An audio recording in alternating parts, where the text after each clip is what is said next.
Assalamualaikum warahmatullahi wabarakatuh. Selamat datang di podcast Tanya-tanya MP. Nah, teman-teman, terima kasih semuanya yang udah nonton pada hari ini. Perkenalkan dulu, yang pertama-tama saya sebagai host ada nih Taufikur Rahman Istanbul. Dan saya co-host sebagai Andika Rahmat Pradana. Nah, hari ini teman-teman kita kedatangan nih alumni dari D3 Digital Marketing. Boleh kita perkenalkan sekarang ada Bang Atala Ibes Muslim Jediko AMDM. Nah, gimana nih kabarnya Bang? Alhamdulillah sehat Bel. Gimana kabarnya juga Bel? Sangat-sangat sehat dong Bang. Sangat sehat ya. Ini ada teman saya juga nih Bang. Siap. Bang. Salam kenal. Nah, teman-teman nih, Bang Ibes ini alumni tahun ini nih teman-teman, tahun 2024. Dia angkatan dari 2021 nih teman-teman.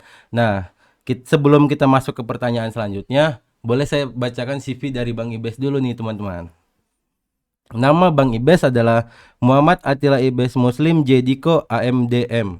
Pendidikannya yang pertama itu SMA Negeri 2 Luwuk 2018-2021, D3 Manajemen Pemasaran 2021-2024, dan yang sekarang dia ekstensi teman-teman S1 Administrasi Bisnis. Nah, untuk pengalaman bekerja, yang pertama itu ada General Manager dari Lanera Coffee tahun 2023-2024, terus ada Marketing and Operation of Merajut Asa Kita di tahun 2023. Nah, untuk pengalaman organisasinya, yang pertama itu ada Ketua OSIS SMAN 2 Luwuk 2019-2020. Yang kedua itu ada Wakil Ketua 2 Forum OSIS Banggai 2020-2021. Yang ketiga itu ada Ketua Angkatan Semanda 2021. Yang keempat ada Ketua Angkatan MP 21. Terus yang kelima adalah Staf Divisi Riset Aksi Strategi Forum OSIS Nasional 2020-2021. Sekretaris Bidang Keorganisasian Pimpinan Daerah IPM Banggai 2019-2021. Sekretaris Halakoh Yusuf 2021.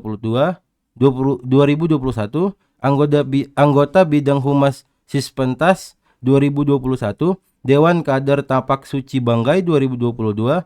Badan Pelaksanaan Operasional Kokam Banggai 2020, Staf Divisi Lomba MCS 2021, Staf Kesekretariatan Forum Genre Motoutus Kabupaten Banggai 2020-2023. Yang terakhir ada Presiden Mahasiswa Terpilih BMK Matelkom University 2025.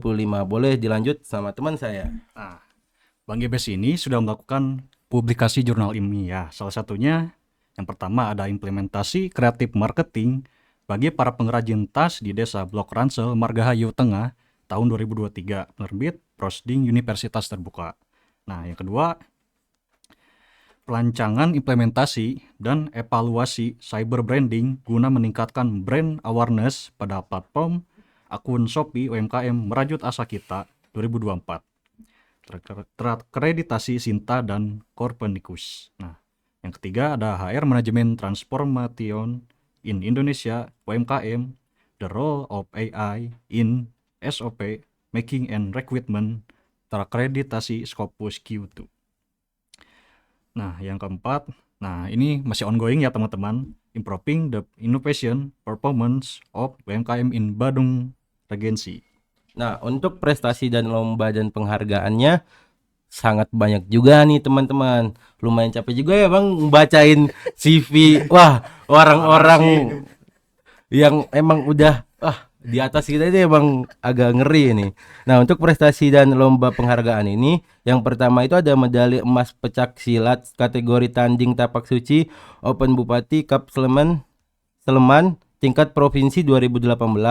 Ada medali perunggu Pancak Silat kategori tanding Yogyakarta Championship tingkat nasional 2018, finalis lomba debat hukum Universitas Tompotika 2019, finansial lomba debat pendidikan nasional UNJ 2021, peserta lomba bisnis plan competition nasional UNJ 2021, penghargaan 100 ketua OSIS terbaik se-Indonesia di ajang kompetensi nasional Indonesia Student Leadership Camp yang diselenggarakan Universitas Indonesia dan DPR RI Komisi 10 2020.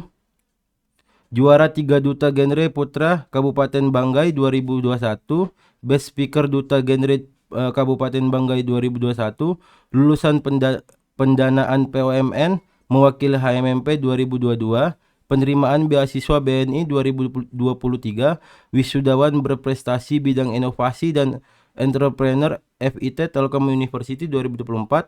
Nah, ini masuk ke sertifikat keahlian. Yang pertama itu ada Google Professional IT Support 2022, konselor dan fasilitator sebaya modul tentang kitab BKKBN 2021. Yang ketiga ada Digital Marketing Certified by Mark Plus 2024. Nah, setelah kita sudah panjang-panjang banget nih Bang ngebacain CV ya Bang. Ini saya ngelihat nih lumayan sibuk ya Abangnya nih. Nah, untuk kesibukan yang sekarang ini ada kesibukan apa aja sih Bang? Ya, makasih Bel udah dibacain ini ya CV-nya ya. Iya. Iya, makan waktu sekali ya kita Nggak untuk apa-apa, baca nggak CV apa-apa. ya sebenarnya. Oke, sebelumnya untuk kesibukan aku sekarang ya pasti sebagai mahasiswa aktif di jurusan administrasi bisnis. Sekarang ekstensi, artinya melengkapi pendidikan dari D3 menuju S1.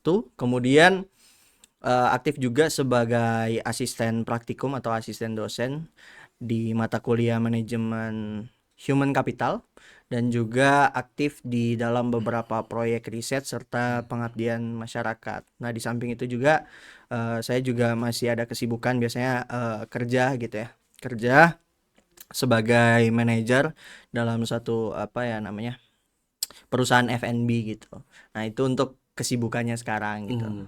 Kalau ngeliat-ngeliat nih Abang ekstensi dari D3MP ke S1 Adbis nih Abang ya di Telkom. Nah, mungkin flashback sedikit di MP ini, mungkin menurut Abang nih apa sih yang menjadi keunggulan dari jurusan D3 Digital Marketing sih Bang? Oke. Iya. Sebenarnya banyak sekali pengalaman yang saya dapatkan ketika dulu masih di manajemen pemasaran ya. Apalagi dengan dosen-dosennya gitu ya, aktif, kemudian partisipatif juga gitu. Dan saya banyak sekali terbantu lah dari dosen-dosen yang ada di MP, tenaga-tenaga pengajarnya gitu. Memang pengalaman yang saya alami dulu ketika di MP itu mata kuliahnya itu lebih ke inovatif dan kreatif lah. Jadi nggak muluk-muluk kita belajar soal teori, tetapi memang banyak lakukan kunjungan industri, kemudian praktek bagaimana menjadi seorang marketer gitu ya. Dan hal-hal yang berkaitan dengan profesi pemasaran. Sehingga memang pas dulu ya se-enjoy itulah, apalagi dosen-dosen seterbuka dan semembantu itu ketika proses pendidikan dulu saya di manajemen pemasaran. Kalau saya lihat-lihat nih Abang ya, saya ngelihat Abang di angkatan 2021 nih kayak sebagai pionir digital marketingnya gitu loh Bang. Kok bisa, Bel? Iya, karena saya ngelihat dari CV, dari pengalaman kerja udah pernah jadi manajer juga gitu loh Bang. Ya mungkin saya ngelihatnya udah sangat-sangat fasih lah gitu di bagian digital marketingnya. Nah, kalau menurut Abang juga nih, bagaimana sih Abang mendefinisikan digital marketing ini Bang? Oke, sebenarnya kan kalau misalkan kita berbicara soal konsep marketing, marketing itu bisa menjadi hal yang berbeda-beda tergantung pada eksekutornya gitu.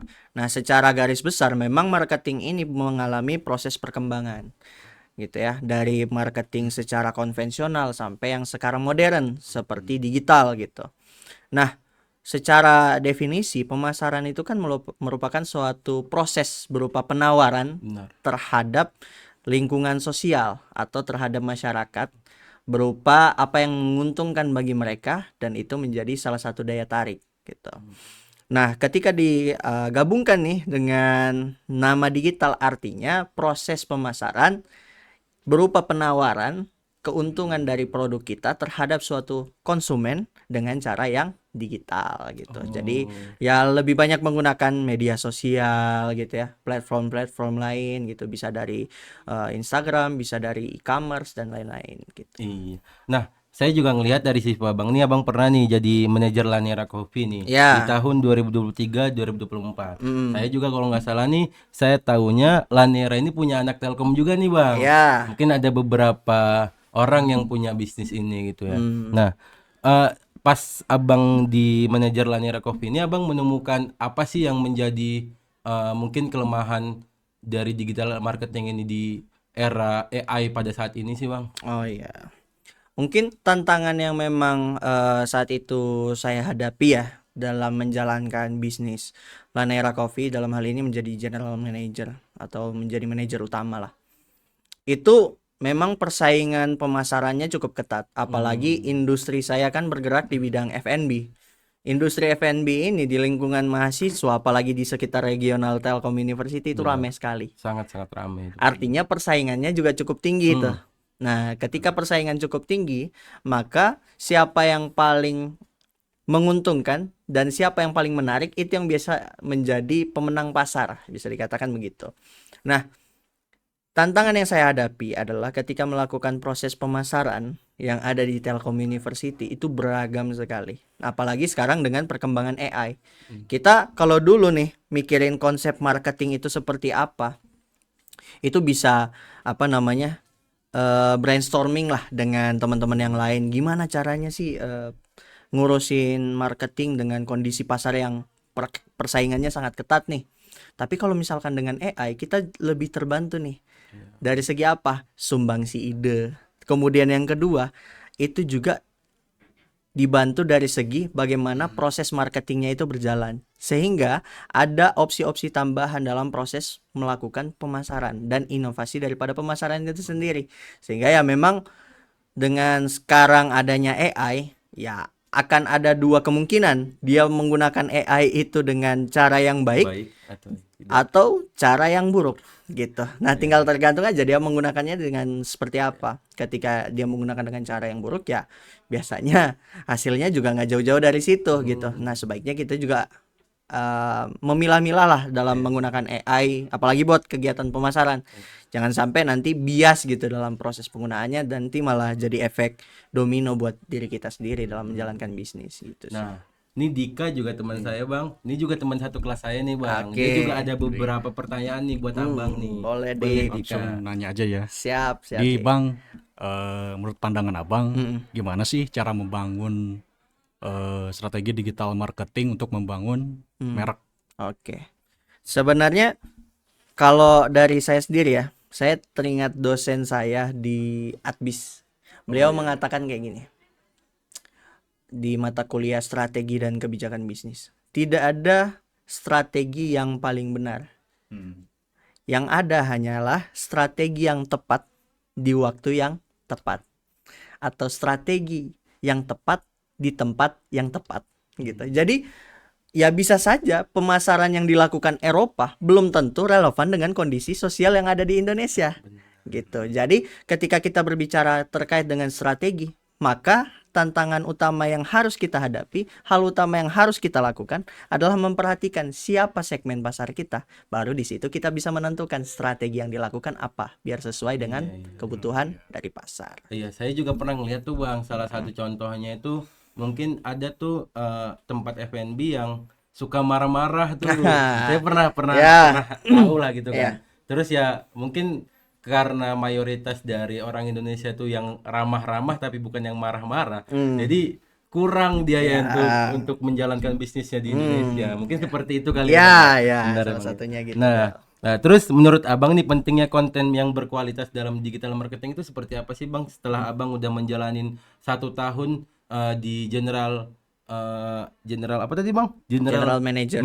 Ya. Manajer utama. Itu menurut Abang gimana Bang? Ya. Ketika berbicara soal standar, hal yang pertama ketika kita berbicara mengenai suatu produk yang dihasilkan, sebelum dia seberapa bagus atau seberapa enak, seberapa berkualitas, hal pertama yang harus dilakukan dalam seorang marketing adalah mematuhi etika bisnis. Karena banyak orang melakukan berbagai strategi bisnis, tetapi secara unsur etikanya itu tidak terpenuhi.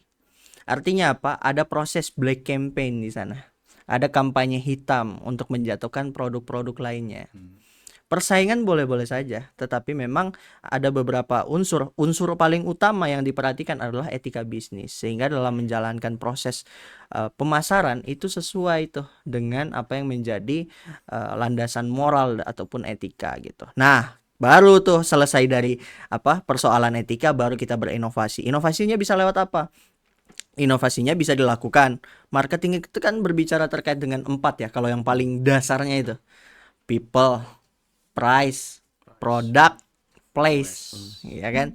Nah, silakan teman-teman mau mengkombinasikan yang mana atau menghadirkan pemasaran yang mana gitu. Karena ada beberapa tempat yang jujur aja secara kualitas produknya sebenarnya biasa-biasa saja, tetapi dari segi harga itu lumayan murah gitu ya. Ada yang tempatnya bagus banget, tapi dari segi kualitas produknya biasa-biasa aja. Ada yang kualitas produknya bagus banget tapi tempatnya sempit, terbatas gitu. Nah, silahkan dari setidaknya 4 dasar fundamentalnya ini dulu dilakukan, mana pendekatan yang paling bisa diterima oleh segmentasi pasar yang ada. Nah, kalau saya ngelihat nih Bang, di MP nih ada salah satu mata kuliah tuh yang namanya MAS nih. Nah, MAS itu ya dia kita disuruh ngebuat satu event gitu. Satu angkatan itu satu event, dan itu event angkatan gitu. Iya. Kalau saya ngelihat Abang sebagai penanggung jawab dari Metamorfosa 2021 ya Bang. Iya, 2022. 2022. Nah, dari Metamorfosa itu Abang lihat gimana sih cara kita untuk melakukan pemasarannya gitu Bang di event marketing itu Ya. Bang? Nah, dalam proses pemasaran kita, apalagi untuk promo event lah atau kegiatan-kegiatan berbentuk event gitu ya. Pertama yang dilakukan bisa secara komunikasi interpersonal gitu ya. Secara interpersonal itu dapat dilakukan seperti apa? Ya secara door to door gitu ya. Kemudian dari orang ke orang lain, dari telinga ke telinga lain gitu kan. Kemudian bisa juga dilakukan secara pemanfaatan sosial media gitu ya. Kemudian yang ketiga, ini dipelajari juga nih di MP, pemasaran berbasis komunitas. Kenapa? Karena dengan banyaknya relasi yang kita miliki, komunitas itu pasti dia lebih dari satu orang. Pasti dia lebih dari satu orang. Nah, untuk meningkatkan salah satu event itu kan yang salah satu yang dinantikan adalah banyaknya pendatang atau pengunjung yang datang ke event kita. Maka pemasaran dengan pendekatan komunitas itu sangat dibutuhkan. Nah, bagaimana itu dilakukan? Biasanya kita kasih promo untuk komunitas ini bisa masuk gitu. Kemudian komunitas ini bisa datang, kita kasih promo, dapat ini dan segala macamnya. Sehingga itulah beberapa bentuk gitu ya. Beberapa bentuk yang kemudian dilakukan pada proses MAIS kemarin. Salah satunya ya berbasis komunitas, kemudian sosial media, kemudian bisa juga secara head to head lah, bisa dari satu orang ke orang yang lain. Iya. Mau ada Bang, pertanyaan lagi Dik? Aduh. Ya. Nah, ini dari tadi gua paling greget nih pengen nanyain itu. Siap, Nah, gimana Dik? Jadi Bang, menurut Abang nih, seberapa penting peran influencer dalam strategi digital marketing? Oke. Seberapa penting peran influencer?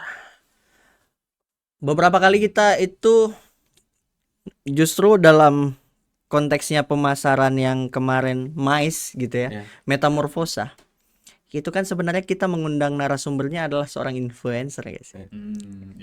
Joviada Lopez itu kan selalu satu influencer terkenal dengan karya-karyanya yang begitu beragam gitu dan dikenal di kancah masyarakat.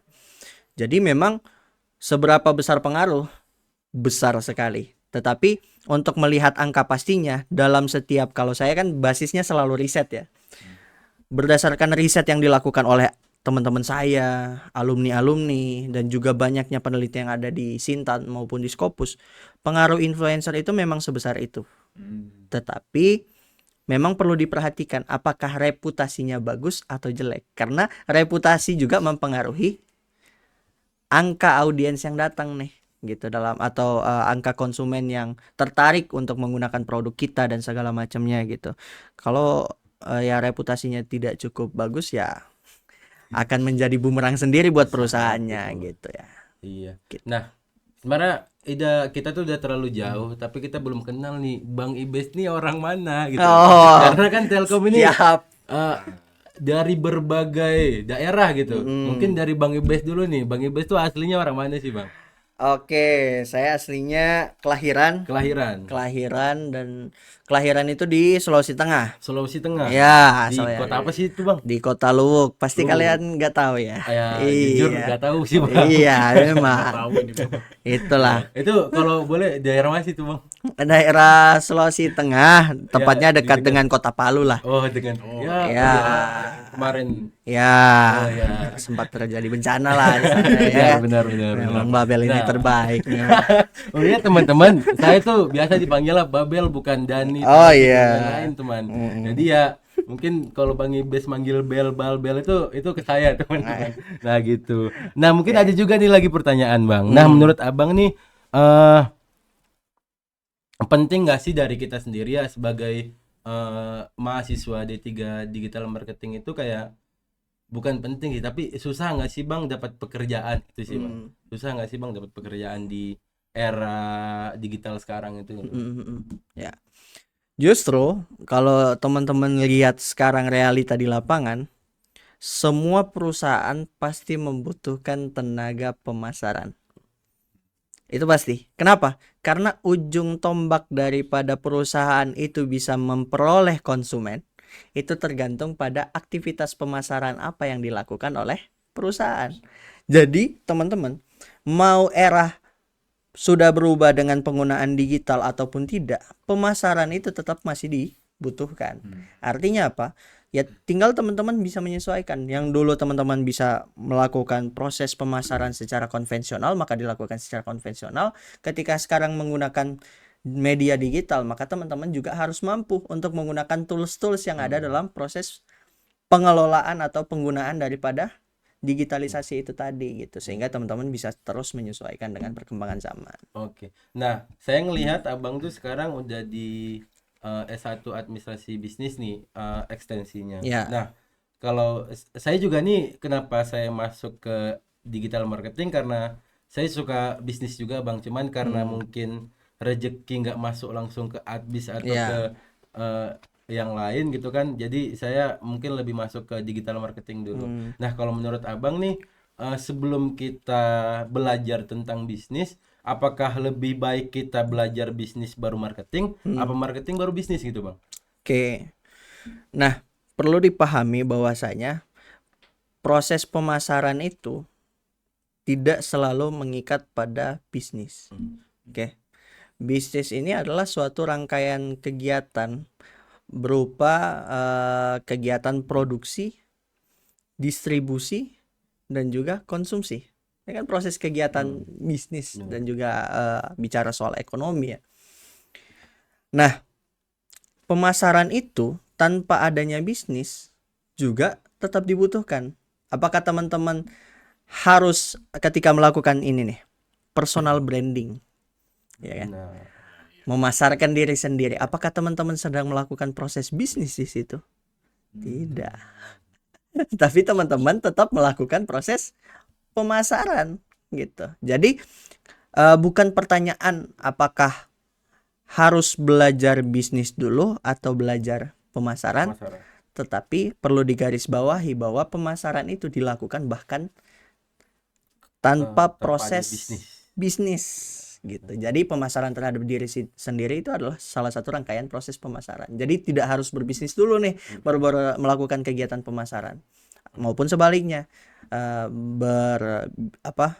memasarkan diri dulu baru berbisnis dan segala macamnya gitu. Itu tergantung pada kebutuhan masing-masing. Nah, saya juga ngelihat dari CV Abang juga di sini ada juga di sini sebagai wisudawan berprestasi bidang inovasi dan entrepreneur EVT Telkom University Iya. 2024.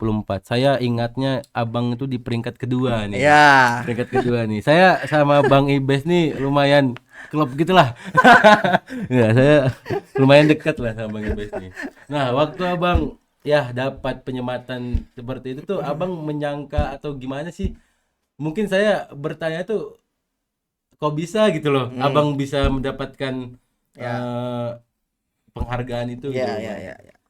Ya, salah satu karunia Allah Subhanahu wa taala juga lah rezeki ketika memang pada akhirnya saya diberikan penghargaan sebagai wisudawan berprestasi. Tetapi yang jelas memang untuk menduga pada saat itu sebetulnya ya sudah ada dugaan bahwa ya kayaknya bisa deh untuk menjadi wisudawan berprestasi gitu. Karena saya pun juga memiliki beberapa bisnis gitu kan. Nah, yang kalau di Lanera Coffee itu kan sebagai partisipan gitu ya, sebagai general manager, tetapi memang kontribusi saya juga tetap ada di sana dalam proses membangun bisnisnya itu. Tapi di sisi lain juga saya memiliki bisnis yang memang dari saya dan juga keluarga secara utama gitu ya. Bisnis ini udah dijalankan dari tahun 2021 gitu. Tahun 2021 yaitu memang suatu bisnis yang bergerak di bidang jasa. Bidang jasa bongkar muat lah. Jadi ketika ada kapal masuk membawa muatan barang gitu kan, untuk kebutuhan ekspedisi, nah kita yang menyediakan jasa untuk membongkar gitu. Gitu. Jadi namanya bongkar muat gitu. Kalau dalam orang Sulawesi nyebutnya gitu. Nah, kalau nama perusahaan saya itu di bidang itu adalah PT Saluan Indah Raya gitu. Nah, berdasarkan pada pendapatan yang ada dan juga omset yang ada di Lanera dan juga di PT Saluan Indah Raya, ya pada saat itu udah kayaknya memang bakalan dapet sih penghargaan ini gitu. Ya, alhamdulillahnya memang dapat. Nah, kalau ngelihat juga nih ya Bang ya, Telkom ini tuh adalah, saya masuk Telkom tuh sebenarnya ya memang keinginan saya juga sih Bang, karena juga saya asli dari Sumatera Utara, dari Sibolga. Nah, kan lumayan jauh juga tuh Bang, kalau kita naik pesawat tuh dari Sibolga ke Medan tuh lumayan sekitar hampir 8 jam 10 jam juga Bang, baru kita naik pesawat ke Jakarta atau ke Bandung. Nah, saya ngelihat di Telkom ini terlalu banyak bisnis F&B gitu loh Bang. Terutama kopi gitu. Mungkin saya termasuk yang bilang 1001 tempat kopi lah di Bandung ini. Yang 1 menit langsung lewat kopi, kopi lagi, kopi lagi. Nah, dulu tuh saya pengen ngebuka bisnis biliar juga Bang. Karena saya juga lumayan suka main biliar, dan ternyata sekarang udah ada nih biliar di daerah Telkom, ada di Podomoro nih Bang. Waduh, saya udah ketikung Bang. Nah, menurut Abang nih dari beberapa bisnis ini, apa aja sih Bang bisnis yang sebenarnya mungkin boleh dikasih tahu atau enggak juga sih Bang sebenarnya. Apa bisnis yang bisa berkembang di Telkom University ini Bang, daerah Telkom itu yang belum ada saat ini Bang. Abang ada ini enggak itu? Ya. Pertama, ketika kita berbicara terkait dengan segmentasi pasarnya adalah mahasiswa, maka kita harus mengenal karakteristik daripada mahasiswanya itu seperti apa. Karakteristik mahasiswa yang ada di Telkom University itu beragam. Ketika teman-teman menjual masakan daerah, itu akan menjadi daya tarik tersendiri bagi komunitas-komunitas daerah yang ada di Telkom University. Itu satu. Kemudian yang kedua, mahasiswa ini sering ngopi, nongkrong, dan biasanya overthinking. Ujung-ujungnya, Aduh, siapa tuh? ujung-ujungnya asam lambung. Iya, Benar-benar. Apakah Abang asam lambung gitu loh? saya juga fix itu, konkret itu. Nah, kalau misalkan teman-teman misalkan nih buka, ya kan, suatu bisnis untuk bisnis makanan ataupun minuman yang memang bergerak untuk layanan melayani dan memenuhi kebutuhan orang-orang asam lambung. Saya kira itu salah satu bisnis yang cukup inilah, demand-nya tinggi, permintaannya cukup tinggi. Kenapa? Karena sebagian besar bisa teman-teman cari lah. Misalkan 10 populasi yang ada di Telkom University, pasti 8 dari 10 itu asam lambung gitu. Benar sih. Karena saya juga sudah mulai nih Bang. asam lambung nih. Itulah Ben. Makanya penting ini barang kan. Penting ini barang. Kalau memang Ada mau juga yang lain Bang yang penting. Nah, ini ada penerimaan wisuda BNI ini. Ya. Wisuda apa nih Bang? Penerimaan ini. Beasiswa Beasiswa. BNI. Ya. Waktu itu saya direkomendasikan oleh Kemahasiswaan Pusat, Direktorat Kemahasiswaan. Alhamdulillah dari perwakilan Direktorat Kemahasiswaan kemudian menghubungi saya bahwa saya direkomendasikan sebagai salah satu penerima beasiswa BNI. Dan alhamdulillah itu yang kemudian mencukupi dan mengakomodir kebutuhan saya untuk kuliah selama di MP kemarin gitu. Gitu. Berarti banyak banget ya beasiswa di Telkom. Banyak banget. Banyak banget ternyata ya. Nah, kalau menurut Abang nih, untuk apa sih pesan dan kesan bukan sih, pesan Abang dulu nih untuk teman-teman kita yang baru masuk kuliah juga. Terus ini agak banyak juga nih teman-teman yang baru masuk kuliah, terus teman-teman yang lagi di akhir-akhir kuliah, sama adik-adik yang mau masuk Telkom nih Bang. Nah boleh tuh Bang kasih dulu pesan-pesan dikit Bang. Ya, mungkin kalau pesan aku ya buat teman-teman yang mau masuk Telkom gitu ya, ataupun yang sudah di Telkom atau mahasiswa akhir gitu ya. Akhir. Semuanya itu sama. Kita berbicara terkait dengan proses gitu. Kalau kita merujuk ini sedikit ke ranah buku ya, Boleh Bang. ke ranah buku Atomic Habits yang ditulis oleh James Clear. Beliau di situ menyampaikan bahwa seringkali manusia itu atau kita fokusnya itu pada hasil akhir. Padahal hasil akhir itu ditentukan pada proses yang biasa kita lakukan. Kadang kita bermimpi nih, saya pengen jadi wisudawan berprestasi, bidang inovasi dan entrepreneur. Tetapi tidak ada proses yang membiasakan teman-teman melakukan repetisi ataupun pengulangan konsisten untuk membangun suatu ide konsep bisnis atau menjalankan bisnis. Ya bagaimana mau tercapai sebagai seorang wisudawan berprestasi, atau teman-teman pengen jadi seorang yang menerima penghargaan atlet terbaik gitu atau medali emas. Terkadang kita tuh fokus pada tujuan akhir gitu, tapi melupakan bahwasanya hasil akhir itu ditentukan pada proses yang kita lakukan gitu. Jadi pentinglah buat kita untuk mengetahui bahwasanya jangan fokus pada hasil akhir, tetapi fokus pada proses yang dilakukan. Ya apalagi ini buat mahasiswa akhir nih. Ya kan? Saya kemarin itu kan juga di MP harus ngerjain TA kan, Benar, tugas akhir gitu. benar. Akhir gitu kan. Maksudnya teman-teman bicara gampang lah, tugas akhir yang penting kita bisa sidang dan segala macamnya, tetapi di hari-harinya nggak terbiasa untuk menyusun, setidaknya menyicil lah perharinya 1 lembar 2 lembar gitu, biar ada progres. Hasil akhirnya kan apakah dia bagus atau tidaknya itu kan, apakah dia tercapai, terselesaikan kan tergantung dari teman-teman udah nyusun itu atau tidak.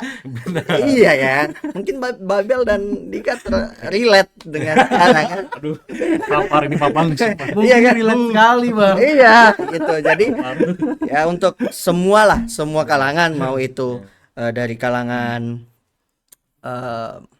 yang mau masuk Telkom, baru mau masuk kuliah, maba, mahasiswa pertengahan maupun mahasiswa akhir. Ya perlu kita pahami bahwa mimpi itu perlu, tetapi proses menentukan mimpi gitu. Jadi memang ya kita harus memahami bahwasanya kalau dalam buku Atomic Habits kita harus mengenal siapa diri kita atau identitas apa pada diri kita. Seringkali kita kan melabeli diri kita itu kan sebagai seorang, misalkan saya adalah seorang pimpinan CEO. Bagaimana kalau misalkan perusahaannya bangkrut? Saya adalah seorang atlet. Gimana kalau misalkan kondisi kesehatannya menurun? Nah, penting bagi mahasiswa, calon mahasiswa maupun mahasiswa akhir adalah untuk mengenal siapa diri kita dengan label pemahaman identitas yang benar. Identitas kan diambil dari 2 kata sebenarnya. Identitas, identidem dan esentitas, yang artinya sesuatu yang berulang. Sesuatu yang berulang lah yang membentuk karakter ataupun individu, identitas suatu individu. Kalau teman-teman sering lihat orang bolak-balik ke open library, sering baca buku, teman-teman akan melabeli dia dengan identitas apa? Membaca buku, kutu buku gitu kan.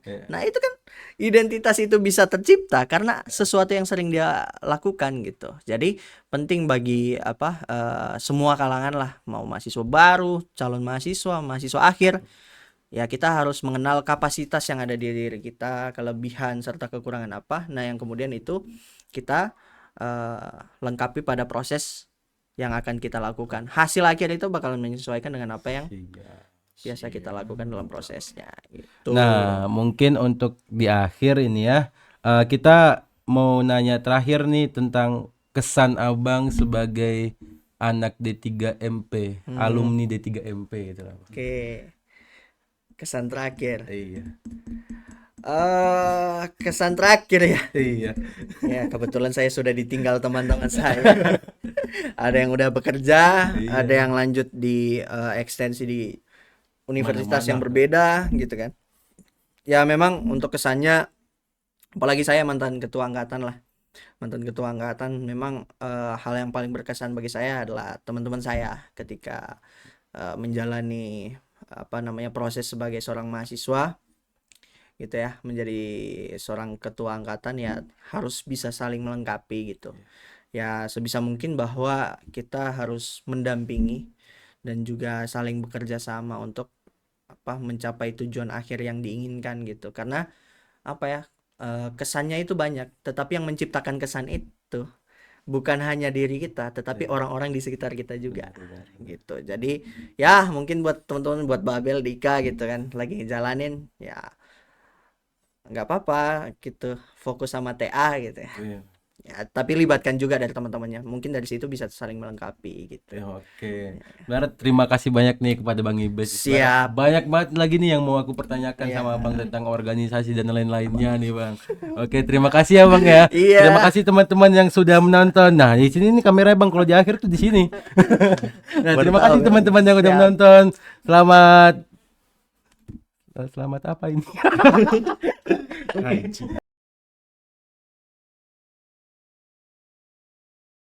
Terus berjuang, jangan berhenti untuk wujudkan semua mimpi-mimpi, karena sebuah perjalanan